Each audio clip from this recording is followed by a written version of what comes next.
옛 송나라 북성시대의 수도 카이펑에 이어 제가 다음으로 찾은 도시는 루어양입니다. 루어양 시내 남쪽에 위치한 용문석굴역은 중국 주요 도시에 속속 세워지는 고속철역들이 그렇듯이 깔끔하고 쾌적했습니다. 제가 루어양에서 묵었던 숙소는 호텔 체인 할리데이인입니다. 재작년 혼자 갔던 광저우 여행 때도 할리데이인에 묵었는데 만족스러웠던 경험 때문에 이번에도 할리데이인을 예약했습니다. 여성 혼자 머물기에 비교적 안전하고 가격도 착하고 위치도 좋았습니다.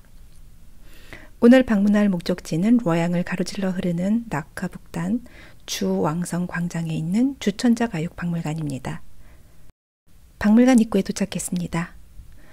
티엔츠 찌알류 천자가육 6마리 말이 끄는 마차는 이 박물관을 상징하는 동상입니다.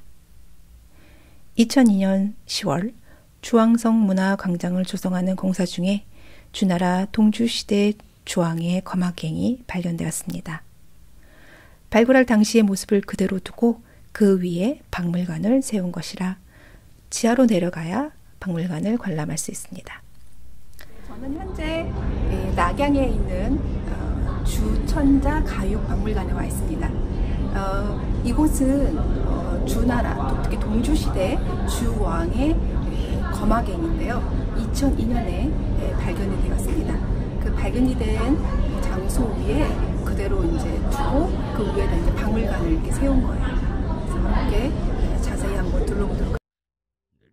주천자가 죽자 갱을 파고 천자의 관을 놓고 천자가 평소에 타고 다니던 수레와 함께 말도 산채로 묻은 순장문헌인데요. 그 속에서 말 70마리와 수레 28대가 묻혀 이렇게 화석같이 남아있습니다. 앞쪽 수레들은 말의 수가 2필, 4필, 6필에 3등급으로 되어 있네요. 동주시대의 수레 사용의 예를 그대로 보여줍니다. 주나라의 예법을 기록한 주례에 따르면 천자는 6마리의 말이 끄는 수레를 탄다고 해요. 말 6마리에서 한 필에 끄는 수레까지 신분별로 탈 수 있는 자격을 엄격하게 규정하는데요. 6필은 오직 천자만이 가능합니다. 실제로 이 거마갱이 발견되고 이 기록이 사실이라는 것이 밝혀졌어요. 2,800년 전 주나라 천자가 타던 수레가 화석같이 생생하게 남아 발견 당시의 학계를 흥분의 도가니로 몰아갔다고 해요.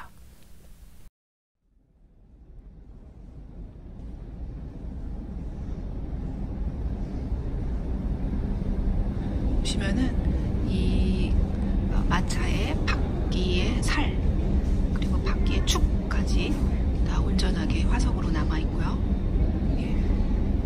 이제 당시에 산채로 매장이 되었던 말들, 그 말들의 뼈 화석도 모두 적나라하게 보이고 있습니다.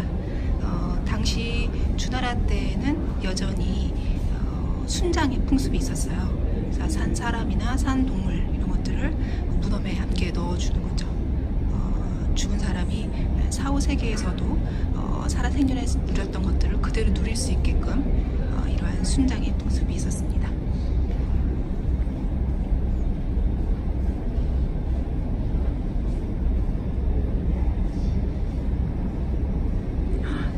여기 보시는 것이 바로 천자가육,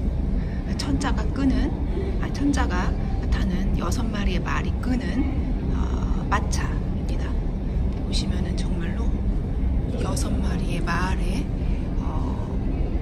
모습이 그대로 나오죠. 하나, 둘, 셋, 넷, 다섯, 여섯 마리네요. 바로 이것이 당시 주나라 왕이 탔던 가육입니다. 정말 6마리의 말이 이 마차를 끈다고 생각을 해보면은 정말 대단했을 것 같아요.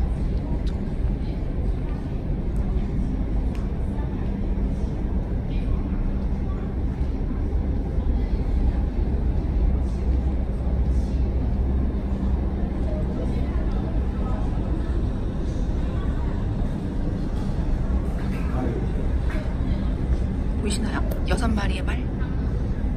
왼쪽부터 보시면 4마리, 4마리, 5마리, 6마리.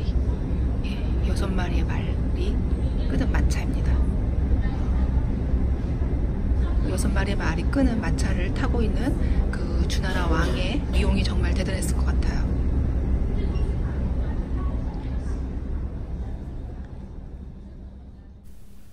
거마객 옆으로 발군된 유물을 전시한 전시관이 있습니다. 이곳에 걸려있던 그림인데요. 주나라 당시 말이 끄는 마차와 마기구 예시입니다. 흥미로운 것은 박물관 벽면에 전시된 편경과 편종인데요.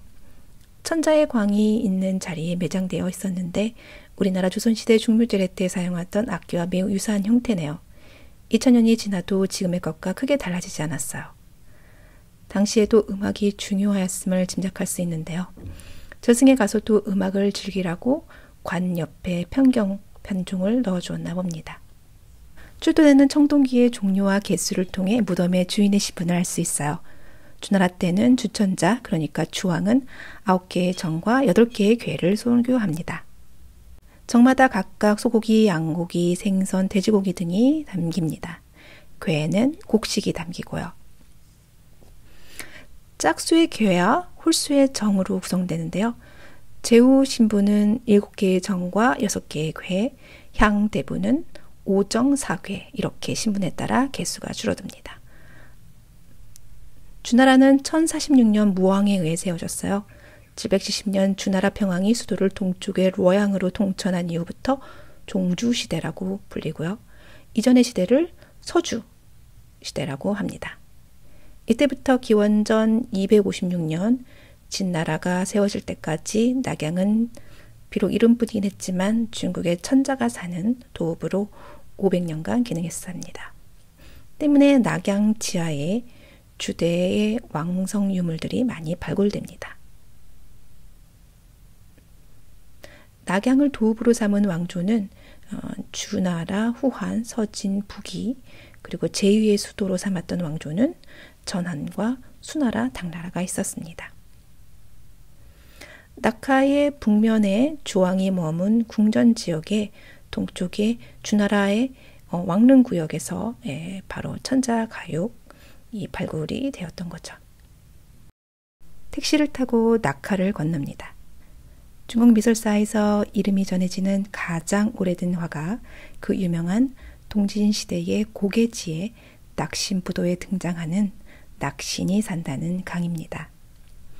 낙하강에 사는 신, 낙신과 젊은 시인 조식의 신과 인간 사이에 이루어질 수 없는 사랑을 노래한 시 낙신부를 바탕으로 그려진 명작입니다.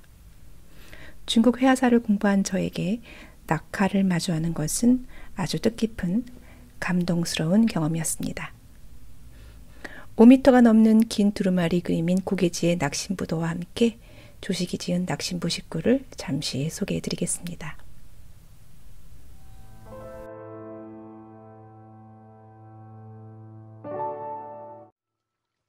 황초 3년 조식이 납경에서 동쪽의 봉지로 돌아가는 길이었다.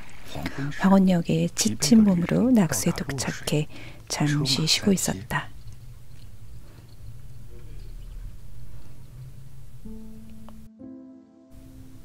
이때 산들바람이 불면서 호련히 한 여인이 나타났다.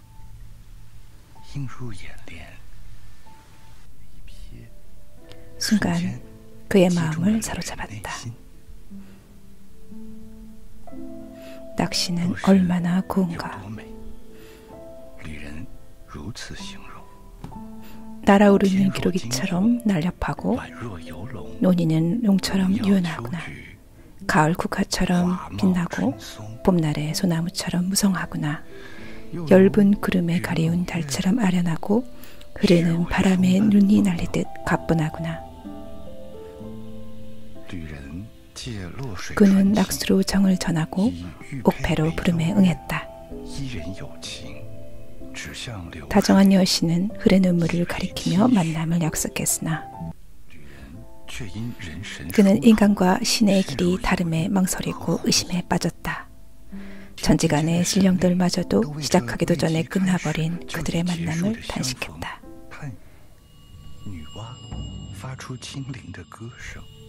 여신은 끝내 옥방울을 울리며 용력 운거를 타고 떠났고 그는 물을 거슬러 쫓아갔지만 따라잡지 못하고 시리에 빠져 돌아갔다.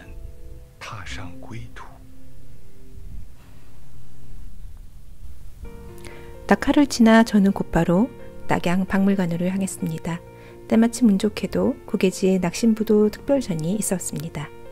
수많은 중국 회화 명작 중에 지난번 소개해드린 청명상하도에 이어 낙심부도 또한 중국 고전 회화를 대표하는 명화 중의 하나로 꼽힙니다. 고개지가 그린 낙심부도 원작은 남아있지 않나 여러 가지 버전의 모사본이 현재 전해지고 있는데요.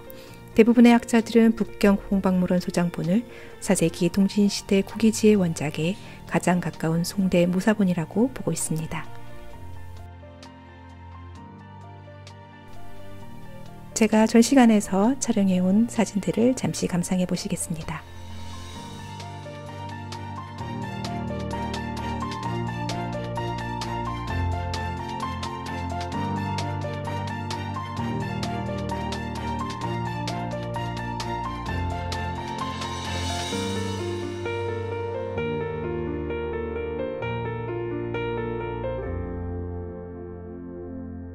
시청해주셔서 감사합니다.